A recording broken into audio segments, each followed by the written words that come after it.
Hello. Today is Friday, December 10th, 2021. And my name is Beverly Kelly, and I'm here with my husband, Peter Kelly. And we are with a group called Lexington Remembers, which was started by Mary Gillespie in 2005.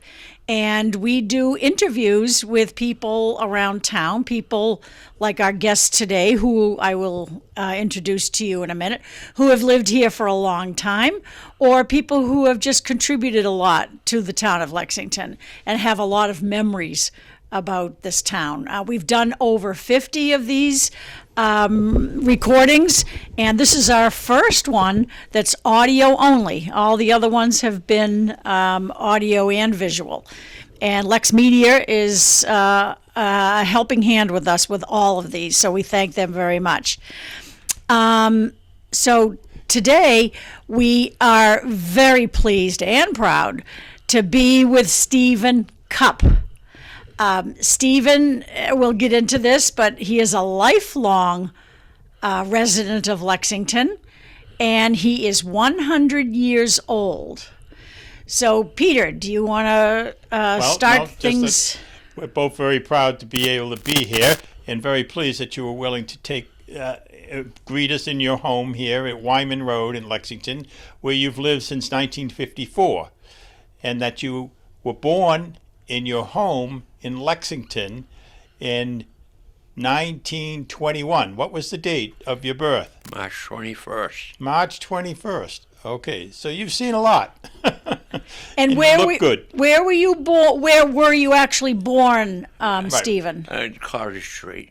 Oh, Cottage Street. That's my old neighborhood. Yeah. I grew up on Utica. Yeah. Right down the street, Cottage Street. And did you grow up there all those years, or did you live in another place? No, I lived there until I was about 7 years old, and then we moved to another place, and then finally had a permanent home further down on Woburn Street. Oh, okay. So, and you had how many siblings? Four other brothers.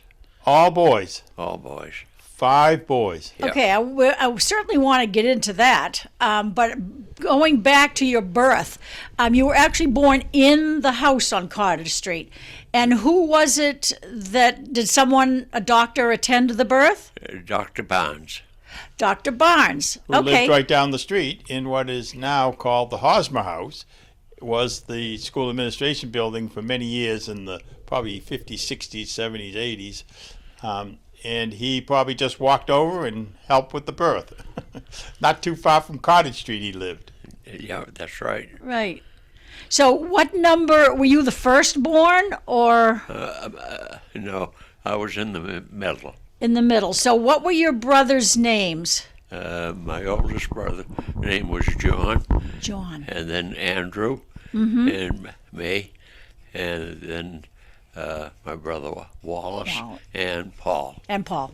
Okay. The only one I couldn't remember was John. I knew the other 4 because my brother worked for Cupp Greenhouses, which we'll get into also. So you lived on Cottage Street until you were about 7. And then where did you move to? We moved up to Vine Street. Okay.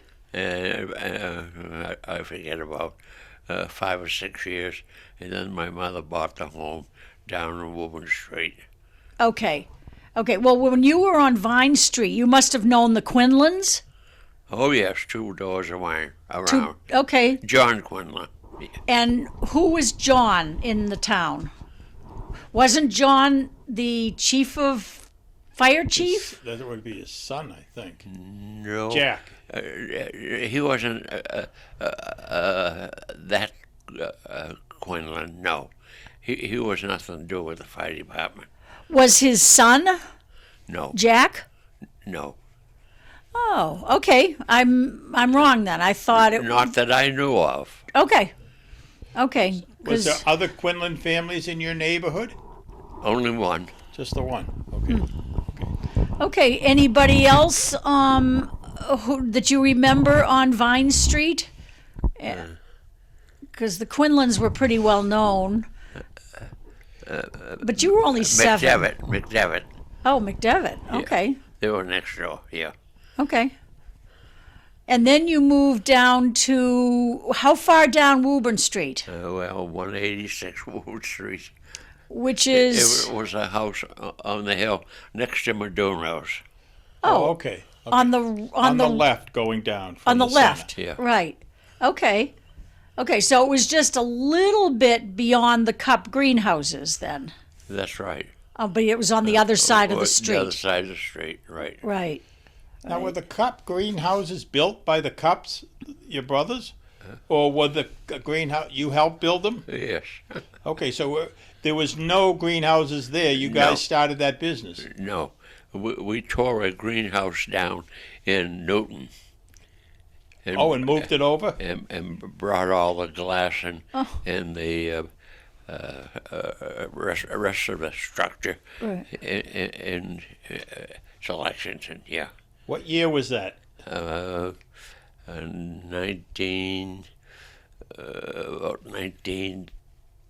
1940. Before the war. Yes. Okay, and you were a middle boy, and did all 5 of you help with the original starting of the Cupp greenhouses? 3 of us. 3 of you. Yeah. And that was you, Stephen, and Wally and Andy? Yeah. No.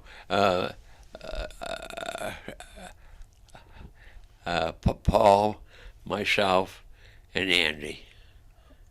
Okay. Okay, that's kind of what I remember because my brother, I grew up on Utica Street right Yes. there, and I knew a lot of the Cupps around. And my brother worked for Cupp Greenhouses for a Yeah. while, and I think Andy was kind of his boss at the time. Oh yeah.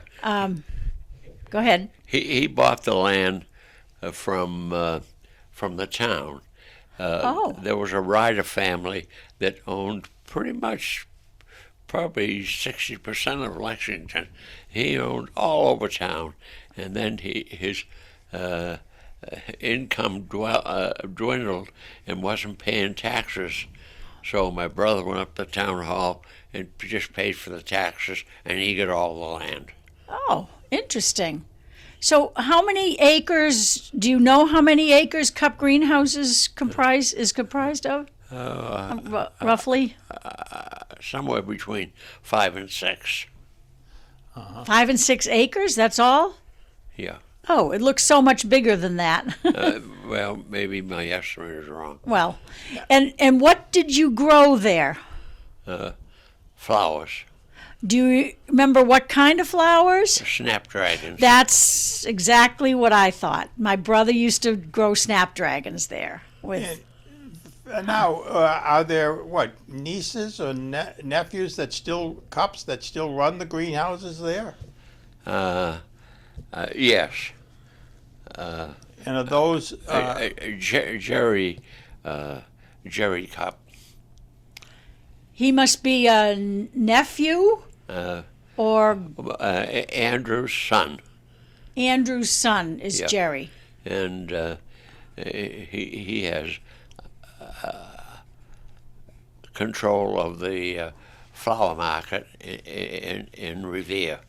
Oh, They did have the flower market in Boston, and he bought them out, and now he's in Revere. oh, interesting. And he has buyers in Holland, and in New York, and pretty much all over the world. Someone told me even South America, Yeah, like roses I know come from Peru and Ecuador.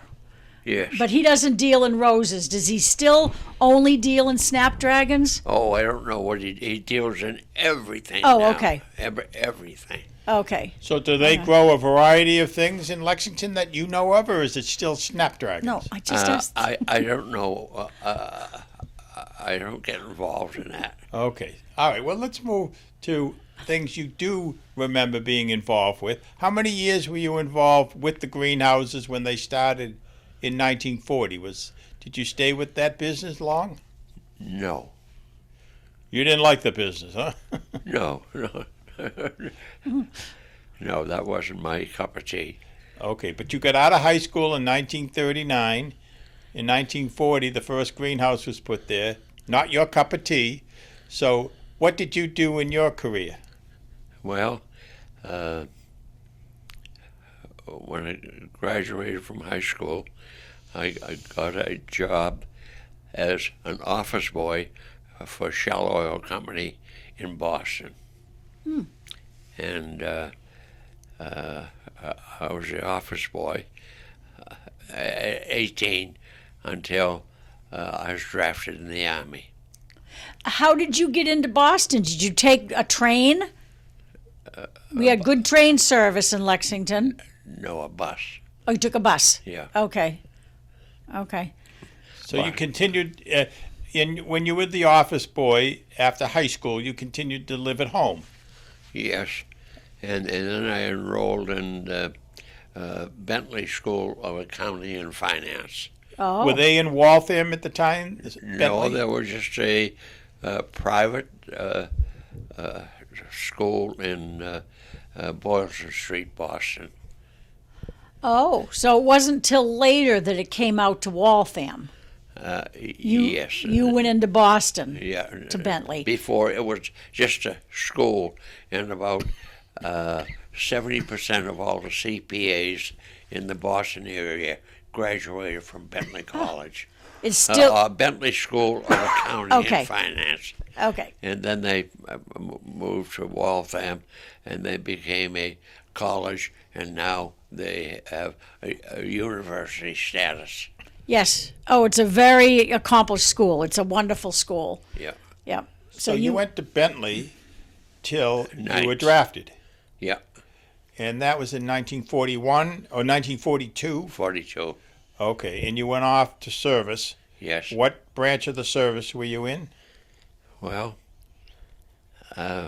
when I was working as office boy in the daytime, I worked in the what they call the IBM department, and at that point, very few people knew IBM, and so I knew it pretty well.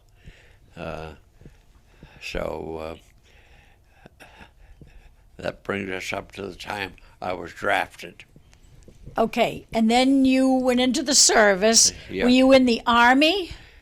Yes. What happened in the when I was drafted, I worked at Shell Oil. It was the corner of Cottage Farm Bridge and Commonwealth Avenue. Oh. And across the street was a big dealership, and the Army took that over, and it was the first area corps command. I got it mixed up, but it was their headquarters. Okay. All right. Now, and then I was drafted, and I went up to Devon's, had my tests and everything else, and the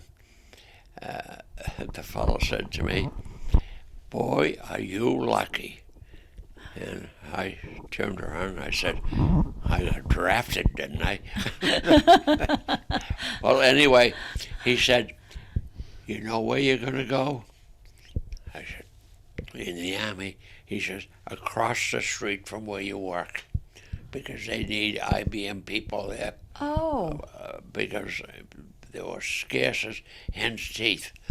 And so I said, "Look, if I'm going to the Army, I want to go in the Army. I don't want to go across the street." Oh. So then the fellow interviewing me said, "Medics." And so I wound up with medicals.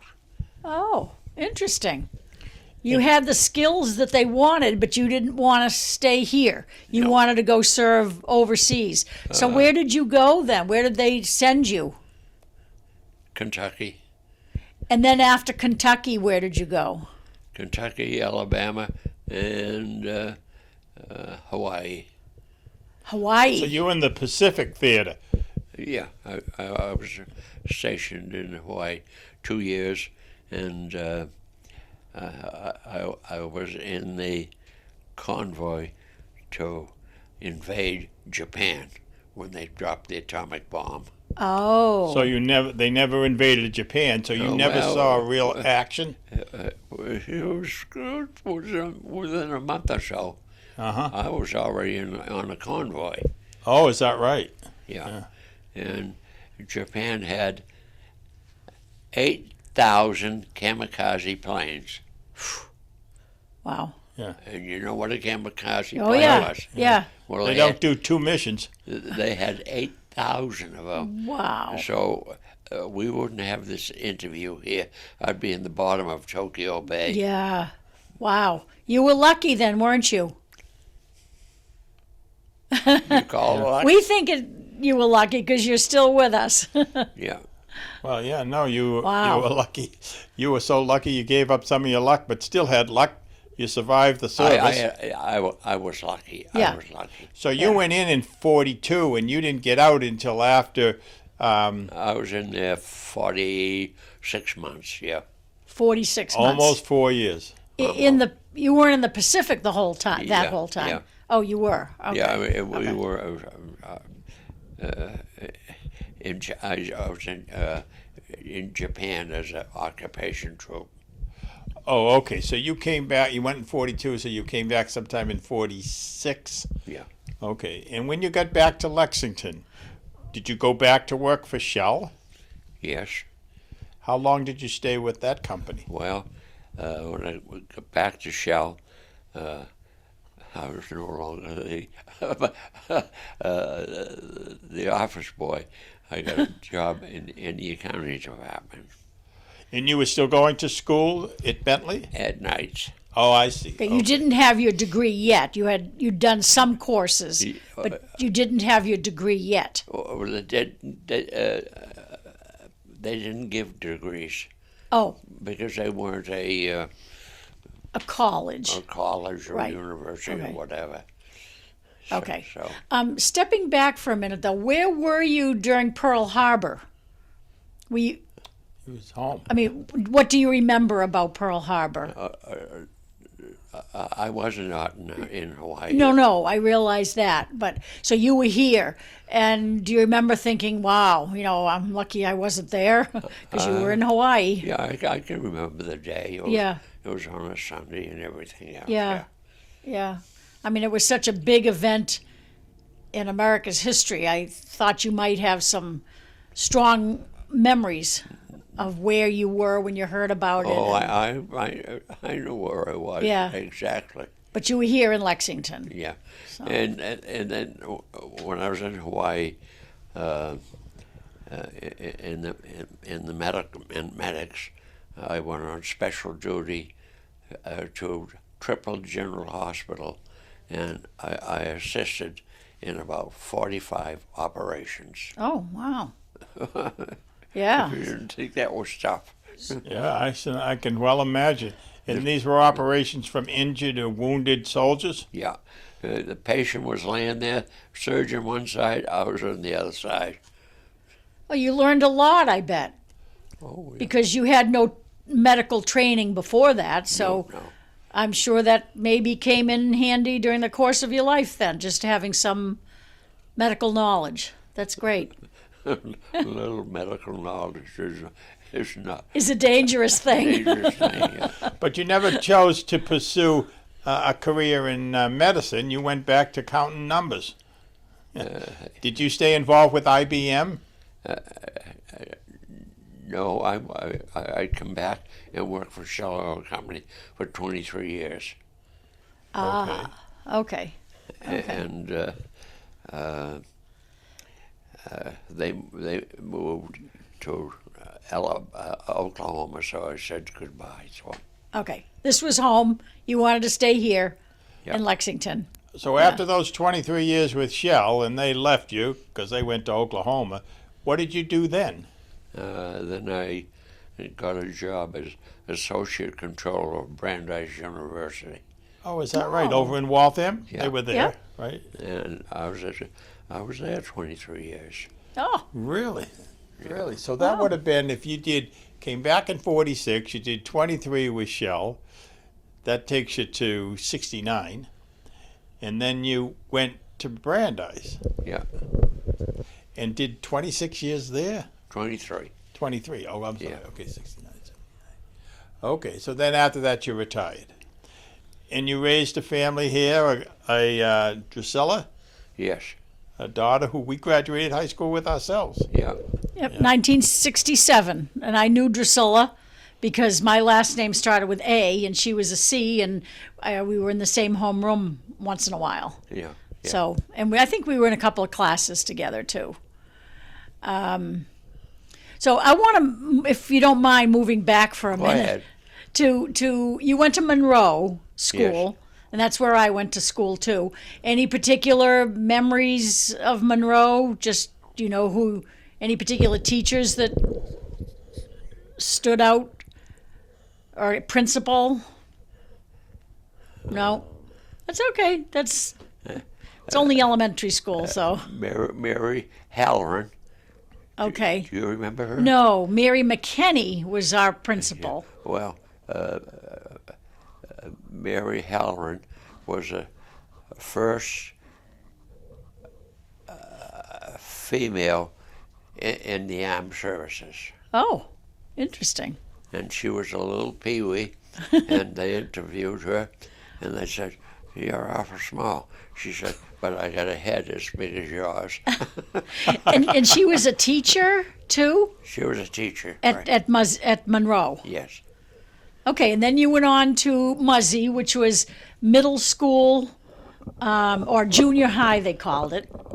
Junior high and high school both. Right. At Muzzy. Right. See, by the time we got there, they had built the new high school. Yeah.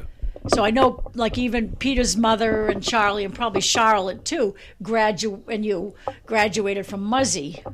But after that, because it was 1953, they built the high school.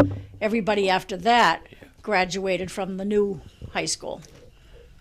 Okay. Do you remember the new high school being built? Oh, yes. You yeah. do. Yeah. Yeah, I think it was around 1953. What's your fondest memory, Stephen, of growing up in elementary school? Or middle, or junior high. Or Yeah. your worst memory? No. No, I had. I enjoyed school. Good. No problems. What were your activities outside of school? Did they have sports? Or did you have a job after school? No. No, I didn't have a job. Never. Well, I know you didn't go home and watch television. And you didn't go home and work on your computer. But what were the activities a young boy would do in the 20s and 30s? It just played probably with the neighborhood kids. Yeah. Yeah, I worked on a farm over at East Street. You worked at a farm on East Street? Yeah, during the summers, yeah. Oh, you didn't work at Cupp's? Well, No. They didn't have the greenhouses till 1940. No. Okay. Oh, so when you were younger, right. Do you remember the name of the farm over there? Kendricks. Kendricks? Kendricks. Oh, okay. Does that What sound type of farming did they do? Were they truck farmers or dairy? Truck farmers. Uh-huh. And I was around 14, 15, and I worked there 2 years for the grand total of 10 cents an hour. 10 cents an hour? Wow. And that was hard work, I bet.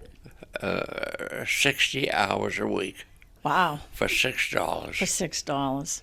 10 hours a day for 6 days a week? No. That's 60. Say that again, Stephen. 8 hours. 8 hours a hours. day for 6 days a week. In the summer. Yeah. At 10 cents. Do you remember any other farms while you were growing up that were of interest to you? Was it Burnham Farm, perhaps, or Chies's? Burnham Farm, Bailey's Farm, Oh, yeah, Sure. Litmores Farm, Boozer's Farm. sure. I think there was one, Silas Farm. Yeah. That sounds familiar. And Was there an Idlewild? No. Idlewild? I don't know where I got That was that. over on Merritt Road. Yeah. Yeah, Yeah, At least in I our don't day. remember that one. Yeah, right. But But the there town were was mostly full of farms, right? farm Dairy was farms, pig farms, turkeys. full of farms. We had what, 5 milk companies. I remember the pig farms. There was one at the end of Utica Street in what's now conservation land. Yeah, And, especially during the summer, you could smell the pigs. And there were a lot of pig farms, from what I understand, around town. What stores do you remember, Stephen, growing up in the center? Partridge was a Ice cream. they did bake cakes and the like. Weren't they ice cream too? Partridge's ice cream? Because Charlotte used to tell us about Partridge's.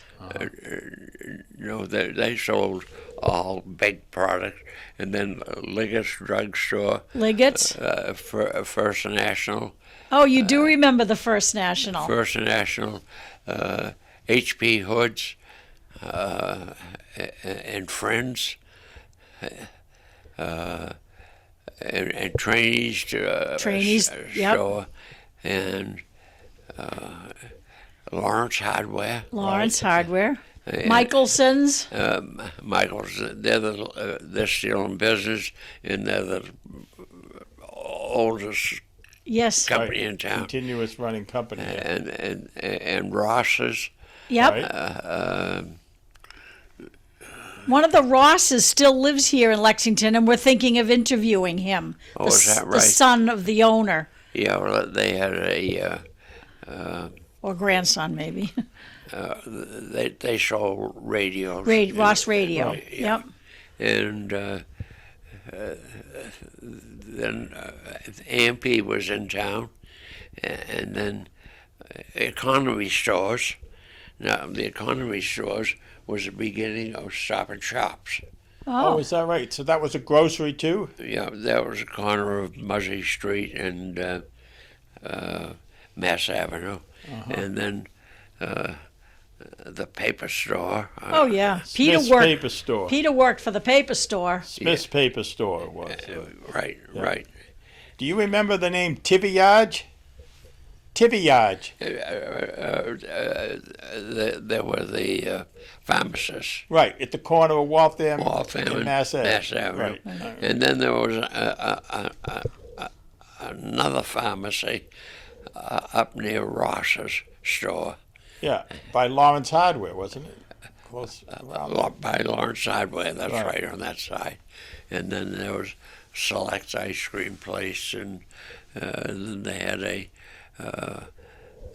horseshoeing place. I don't know what they call that. Horseshoeing place on Muzzy Street. Yes. Yes, Yeah, it was. I remember that. It's the in my Horseshoe book. Forge. Even when I was growing up in the 50s in that neighborhood, I remember there were occasions where people would bring horses by to get shoes put on them. Yeah, that's right. Yeah, right down first. If you go down Muzzy Street, first place on the right Yeah. is where the Horseshoe Forge was. And then Reedy's Reedy's Men's Store. Reedy's Men's Store. Mayenza's? Mayenza, and of course the movie theater owned by Viano. Oh yeah, Right. the Vienna. Oh, and they had the gas station, which is where Colonial Garage. Colonial Garage. Colonial Garage. Oh, we Yeah, they They remember sold that. Buicks. Yep. Yeah, And that was right across from the post office. that's right. Right. Right. What about Woolworths? Do you remember Woolworths? Oh, sure. Yeah. Yeah. Was Woolworths there when you were a boy, or did it come in after you grew up a little? No, it was always there. Always there. I Very remember. good. What about Rexall drugstore? It was run by a fellow by the name of Jaime Doodlesack. Do you remember? That's a Liggett's. Liggets. I guess it Liggets, was right, Liggets yeah. was Rexall. Right. Look at Rexall. Jaime Doodlesack. He wasn't a real friendly proprietor, I remember. You were a little kid then. Oh, is that right? Oh. But speaking of stores, Simonians on Woburn Woburn Street, Street. yeah. See, that my neighborhood, I remember them. That was such a treat when my mother would give me a nickel to go down and buy some kind of penny candy Penny at candy. Simonians. And how about the Jewish store further down? Oh, Ooh. On Woburn Street? yeah. Simonian's is the only store I remember. The Simonians, the building's still there, very close to the sidewalk. Corner of Cottage Street. Yeah. Right. Yeah. And that's where the bike store was after it left. Yeah, it the became center of town. Doc Royal's Fix-It Shop. Do you remember Doc Royal's Fix-It Shop? He fixed bicycles right where Simonian's was. Yeah, no, I don't remember. Don't remember that. Okay. But I don't remember the other store further down on Woburn Street. I don't remember another store. But, there's 30 years. Well, the difference. the countryside. Oh, well, I knew Countryside. Yeah. Well, yeah. There was a gas station and a place to eat and Yeah. whatever. Right. Yeah. Yes. There was a Who big. was the family that had the store Oh, that you gee. I'm drawing a blank on the family that owned the whole corner there where the restaurant They was. lived on Woburn Street. They lived on Woburn Street. They just took their house down. Oh, I knew that. family. I can't remember. Okay. So I'm curious. I'm sorry. No, go ahead. I'm curious. After the war, when you came back and you were working for Shell, Yeah. and the town was changing a great deal. It was going from farms to a more of a suburban community. The train still had good service in and out of Boston, Yeah. and you don't recall the trolley cars weren't running. When you were a little boy, do you remember the trolley cars? Yes, certainly do. I even remember the open trolley cars. Yes, right. That went up the avenue and then all the way to Up to Bedford Street. up to And the car barns is where the right, right the boiler plant where the Knights of Columbus are, I think now, and the car barns were where Liberty Mutual Insurance was built. The town owns that building now. the car barns were where the town is Right now. now, right. They Yeah. just had the temporary fire station there for a while. Yeah. But it was And Liberty I- Mutual after the car barns were torn down. Yeah, I almost bought that building back. They used to hold dances and things in there. Oh yeah, the Knights of Columbus was Yeah, there. I almost bought that with the fellow that ran the barber shop up in North Lexington. Oh, and North Lexington would be well. You remember the Manor Spa at the corner of Bedford Street and North Hancock Street? The gas station, they called it the Yes. Manor Spa. Yes, Little store. yeah. That was here even while perhaps you were here in the 50s, right? Yes, Yes. It was a little grocery, like a convenience store. yeah. There were a lot of convenience Ye- stores on all over the neighborhoods in Lexington in those Yeah. days. That's another thing Lexington Remembers was going to do, is to try to research the little neighborhood stores around the town, because there aren't really any anymore. But there were some in all the different neighborhoods, and Manor Spa was one of them. Now, after the war, things were changing quite rapidly in Lexington, where some of the farms were being sold off and homes were being built. Yes. Okay, and do you recall when 128 was built in town, the highway? Yes. It must have been quite a sensation for such a highway. Lexington had Route 2, or the Concord Turnpike, I think they called it. And do I remember when they expanded 128? Sure, and you lived here at the time, right? They were going to take my house. Oh, is that right? Yeah. Really? They were going to take my house, and it was part of a cutoff, and because they were cutting off the street, the fire department wouldn't allow it. The fire department said no, they wouldn't let the state take this neighborhood. Just stop this Wyman Road. Well, thank Interesting. goodness they did that. So they went around you. Yeah, but they did tear down two houses that were up there in the corner. On Williams Road and Bedford Street is? No, right here on Wyman Road. Oh, is that right? There was 2 houses they took.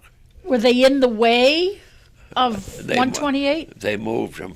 They moved them. Yeah, Okay. one big house over to near Estabrook, and the other one off of I forget the name of the street. Uh-huh. Yeah, they moved them. So you moved into this house. It was brand new in 1954, and you're at 17 Wyman Road. Yeah. Let me see if I can guess how much you paid for the house in 1954. All right. First, start off with the land. I bought the land from Mr. Baskin. Oh, is that right? Oh, Mrs. Baskin. What was her first name? May. May Baskin.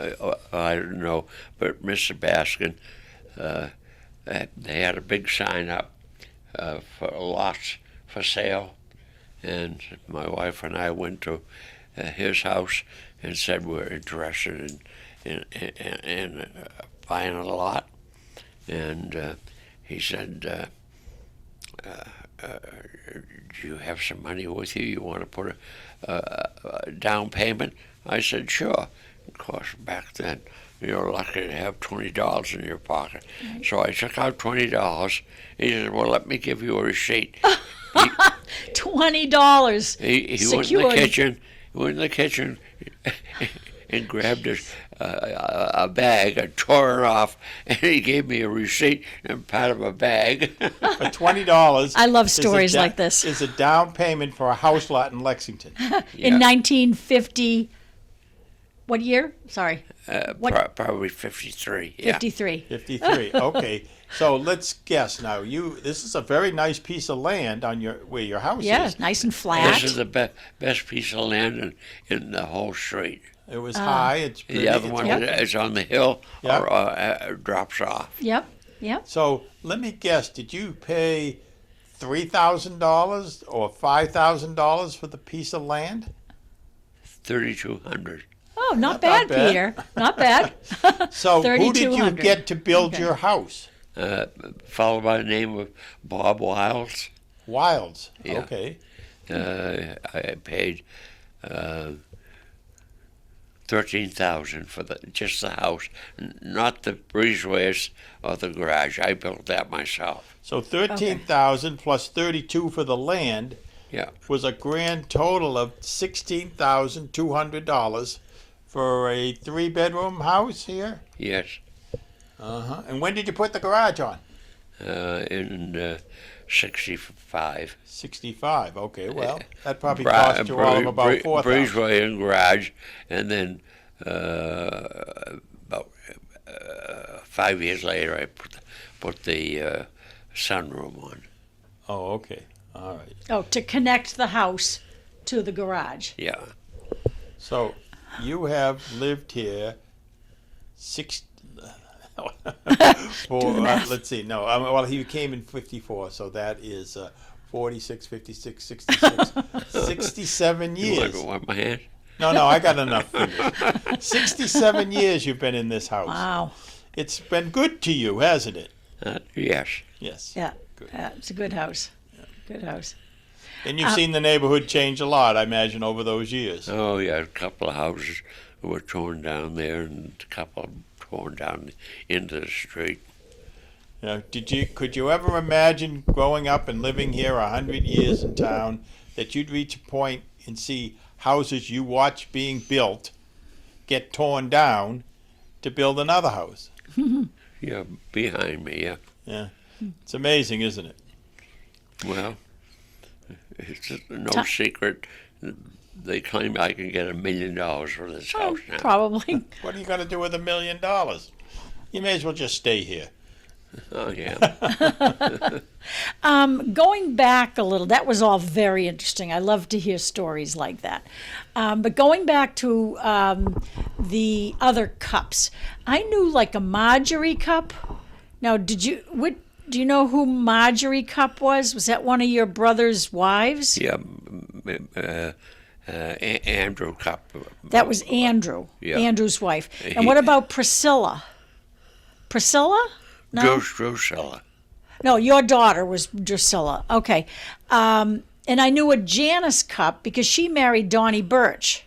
Right. And I remember that because she lived, like I said, I was on Utica Street. She had the little house right across Yeah. from the end of Utica Street. Yeah. And she was a number of years older than me. And she won the title of Miss Lexington when they used to do that. Miss Massachusetts. Oh, she became Miss Massachusetts too?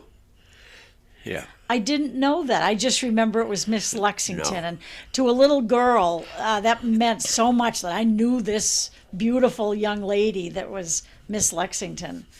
And then she married Donnie Birch, the policeman. Yeah.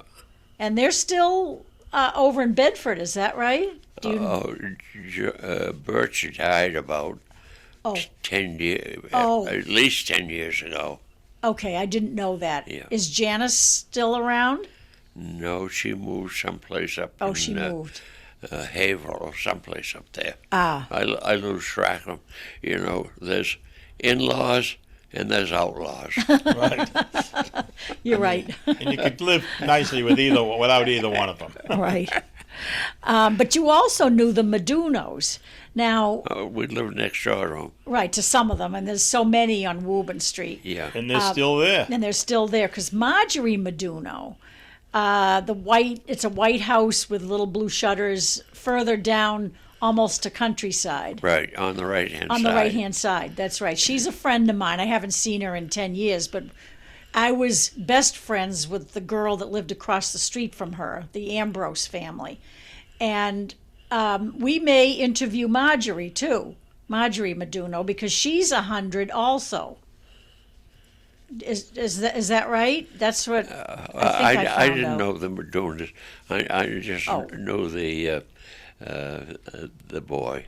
Oh, okay. The one right next to you. Yeah. Okay.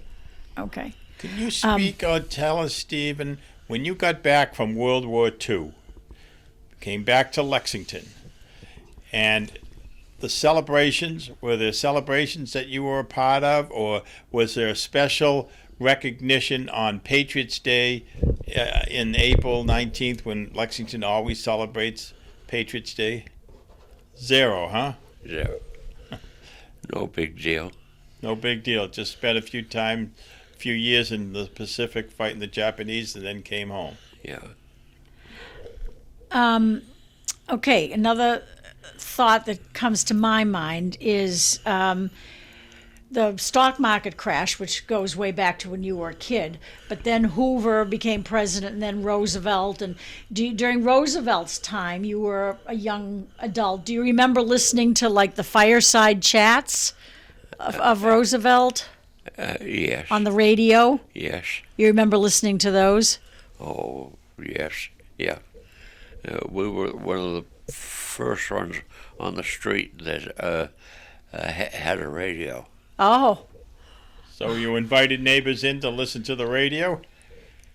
No, the radio was near a window, and back steps were there, big wide steps. And if there was a fight on radio, the neighborhood would come and sit on the steps, and we'd open the window And let everyone listen to the radio. everyone listen to the radio. And way back there,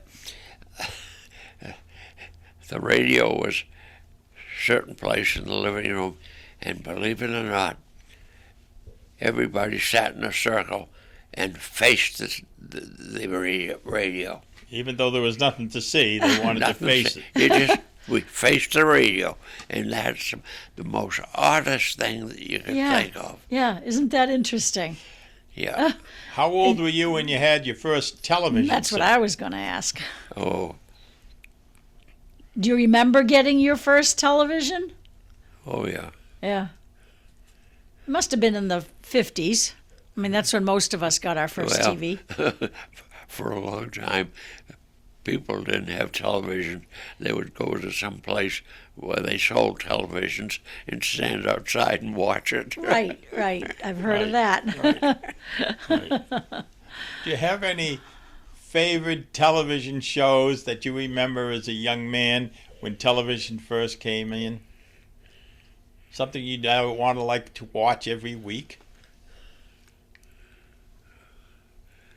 Like the cartoon shows. He was a grown-up. Well, no, No. that's true. I'm thinking of what we were listening to. I honest to God don't remember. Yeah. No. Okay. Okay. When, Do you? when radio, we had Amos and Andy, and Oh, yeah. that was interesting. Yeah. Do you remember the bowling alley in Lexington Center? Yeah, that's run by Viano. The Vianos, because they owned that whole block. Yeah. Yeah, I remember that, but I was not allowed. It kind of had an unsavory reputation. I was not allowed as a little girl to go down to the bowl. It was down in the basement. Yes. But if you remember under the theater. right, where Yeah. DeSelle's became, do you remember DeSelle's? No, it wasn't under the theater. The theater was down Well, in the street. Yeah, no, the one I knew was not under the theater. You're right. It was under Panera Bread, which just closed. Before it was Panera, it was It's right by the First DeSelle's. National. It was. You used to go down a door on the avenue, and you went down a set of stairs. Right. Let's see, that was where. That was First National. It was, yeah, First National. That's right. Same building as the First National. Yeah. Because Peter, you Oh, I remember remember going going to the down First there. National with your mother. Yeah, but I remember going down the bowling alleys when I was young, and you could run around the town when you were a kid. And we Right. went down there, but there were always hard guys down there. Yeah, it wasn't a place for little girls, I guess.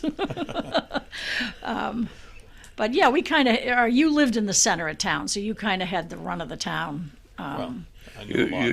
You didn't work in the bowling alley, setting the pins up. No, I was too young.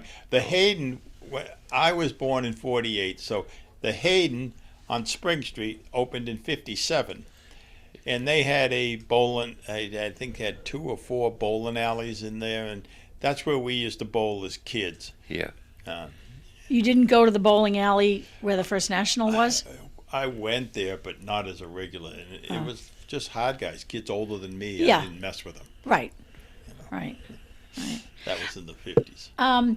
Do you remember when the Central Block burned to the ground? It was 1971.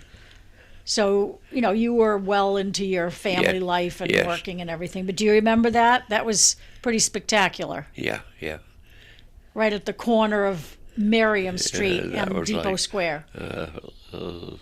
Low-cost housing. Yes, there were 2 or 3 second and Apartments. third floor Yeah. of housing, but it was a big old wooden building, and it went up in a very short period of time and burned to the ground. Well, you remember the Hunt Block? That's where Yes. Lawrence Hardware was. Yes. And Ross Radio, I think, was Yep, in the Hunt yep, Block. it was. And they tore that down in 1964. I think Theater Pharmacy was over there for a while too. No? No. Theater Pharmacy was Jackie Ray's, and Right. That was next to the The theater. theater. Yeah, I right. thought for a short while it was over there. Okay. Lexington had many pharmacies, and they all had soda fountains. All had soda fountains, right. Where they had a counter, and you sat on a stool, and you got a soda, or sat around and shot the breeze. Did you remember Jackie Ray? Does that name ring a bell? Used to live next door to us. Jackie Ray on did? Woburn Street.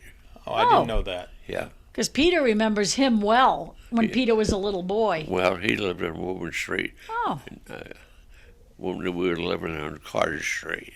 uh-huh. So, you're born on Cottage Street, then you went to Vine Street, then you went to Woburn Street, Yeah. and then from Woburn Street you came here. Yes. Okay. All right. And he found this very comfortable, so he's been here for 67 years. Right.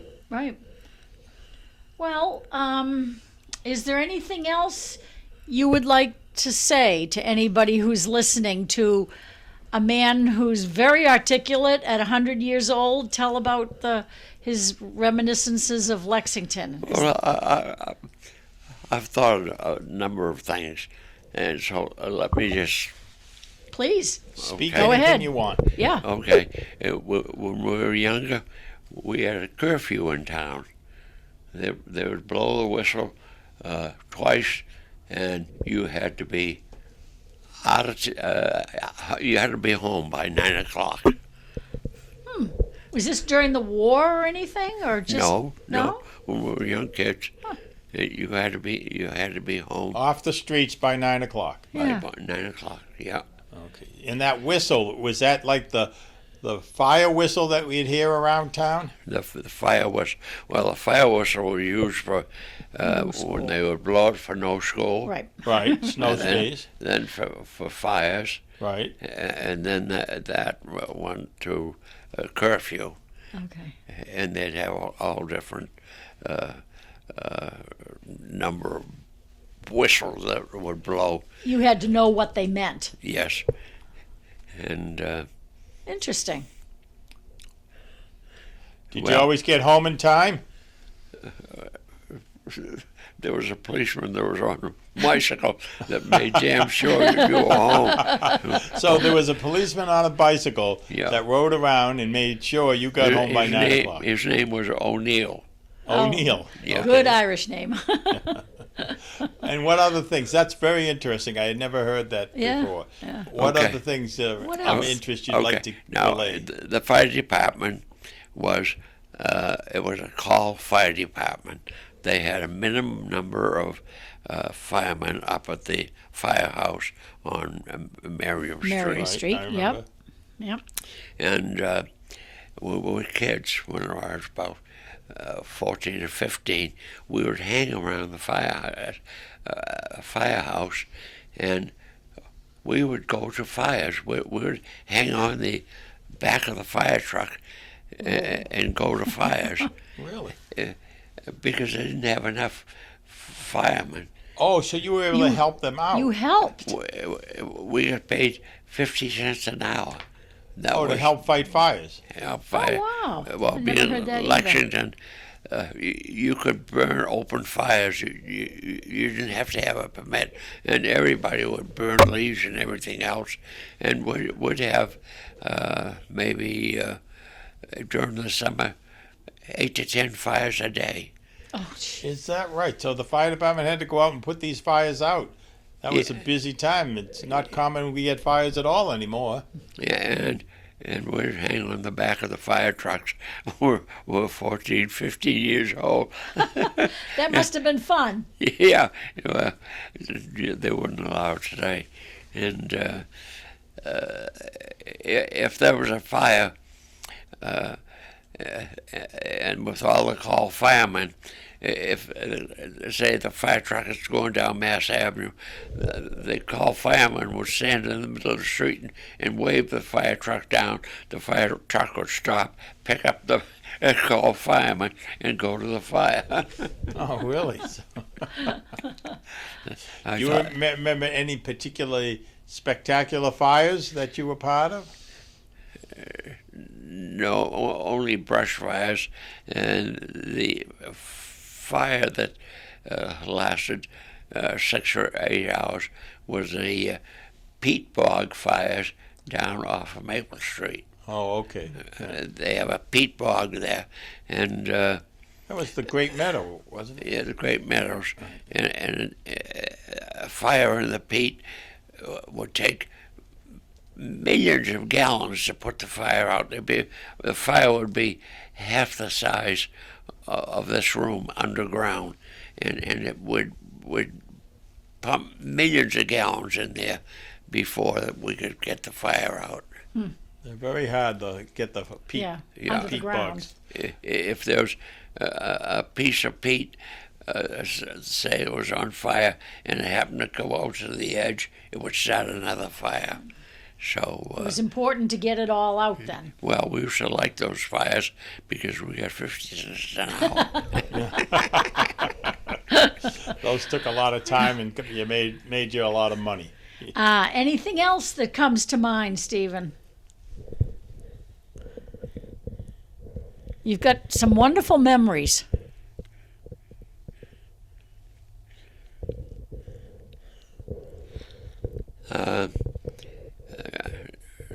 Going to Boston on the bus line that went Mass Avenue, Middlesex bus line. It would take you to Arlington Heights. I think it cost 10 cents. Mm-hmm. And then another bus line from Maine had come in, and they had white buses, and they weren't allowed to pick up anybody on Mass Avenue.